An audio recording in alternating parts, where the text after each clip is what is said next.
जय जगन्नाथ। जय माँ बागबाजिनी सारला, जय माँ संतोषी, जय पंचसखा। आज ये शुभ ब्रह्म मुहूर्त जगत पाई किछि सत्यर आगमन विषय कहि, समस्या जर्जरित विषय रे जहाँ वर्तमान कथा होची प्रभु निकटर बाणी आसुची, माँ करुणामयी जहाँ बाणी दौची, आज किपरि लोक मैंने अबाट को जाइछन्ति किपरि बाट को फेरिवे से विषय जहाँ मते माँ निर्देश दौची, आज मु आपण मानकु कहिबी। ओम शांताकारं भुजंग शयनं पद्मनाभं सुरेशं विश्वाधारं गगन सदृश्यं मेघवर्णं शुभांगं लक्ष्मीकान्तं कमलनयनं योगिर्विध्यानगम्यं वंदे विष्णु भवभयहरं सर्वलोकैकनाथ।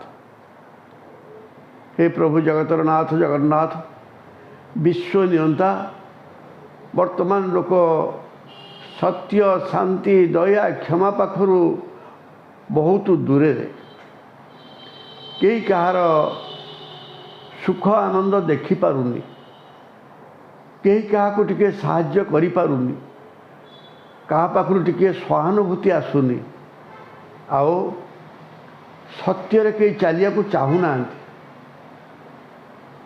सत्य है धर्म, सत्य है ईश्वर, सत्य है भगवान।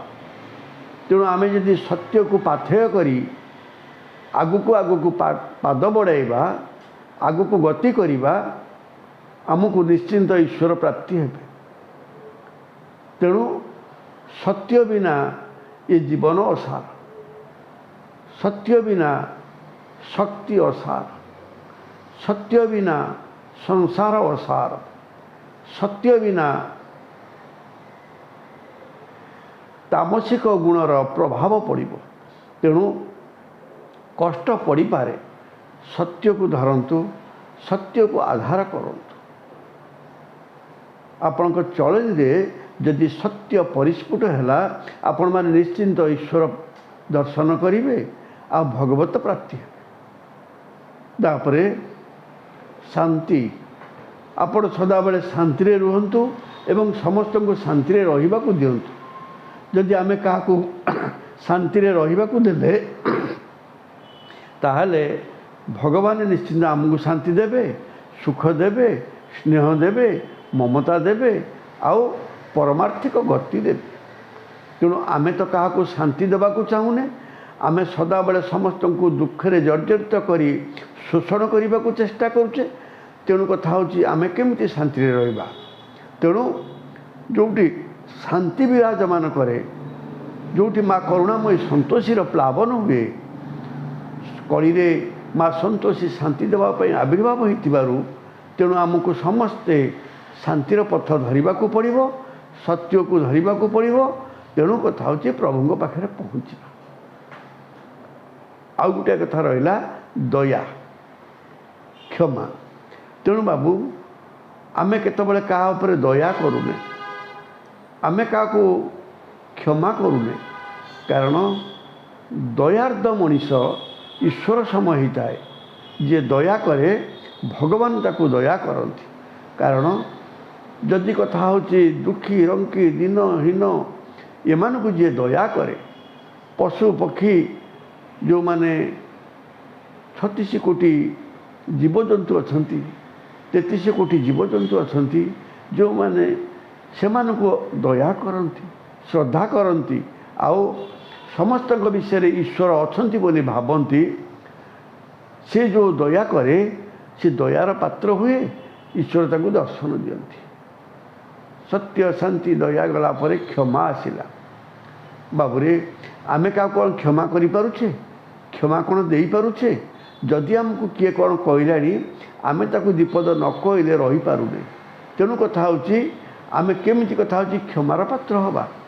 जे जेते दोष कले भी जे क्षमा दे पारे, सी हूँ सत्य जुगीय लोक, आओ सत्य सहित रही प्रभु दर्शन निश्चिंत पाइब। क्षमा गुण ठू बड़ गुण नहीं, तेणु सबू जी सही जाए क्षमा जी कर दिए ताकू परम दर्शन दियंती।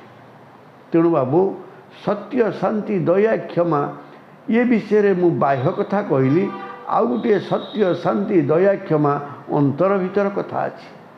तेणु मु अंतर भीतर कथा कहवा पूर्वर आज आपण को जन देवाक चाहूँगी केन्द्रापड़ा जिला गर्दपुर ब्लॉक पड़सुधा पंचायत भद्र ग्राम माँ संतोषी लीला प्रकट करिछि, श्रीक्षेत्र करिछि, आउ ब्रह्मणाक्षर मंदिर करिछि। जो ब्रह्मणाक्षर मंदिर ब्रह्म दर्शन पाई, ब्रह्म निर्यास पाई, आउ शांति प्रदान पाई माँ अहनिशी काम कर चली। आपण से संतोषी श्रीक्षेत्र भद्र ग्राम में पहुँचतु, अनुभवर मार्ग पाइबे। तेणु सेटिके आसवाई आपन को गोटे नंबर दूसरी 6371041934। यही नंबर आप जोगाजोग करेंगे। जदि न पाइबे ताले मो सहित वार्तालाप कले किसी अनुभव करें। तेणु सत्य शांति दया क्षमा आ भितर कथा होची। जदि आपण माने कथा होची रहीगले निश्चिंत प्रभु दर्शन पाइबे।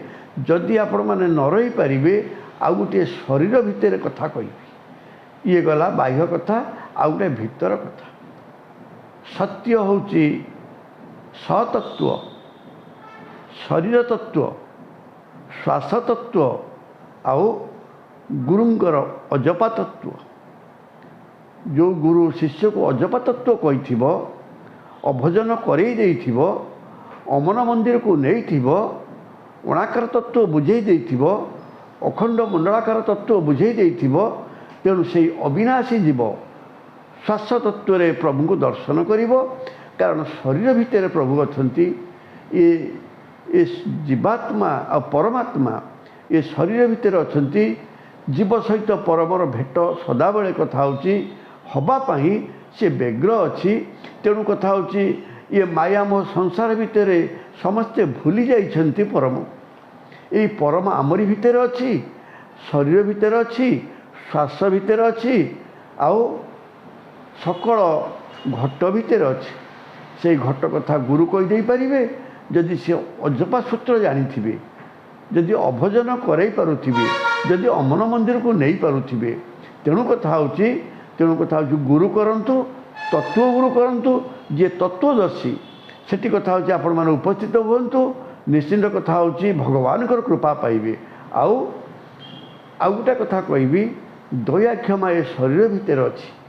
तेणु अभिराम परमहंस कलम कले जीव परमर भेटाभेटी पाई अष्टादश जे पुराण। जीव परमर भेटाभेटी हेले पुराण रे किस काम।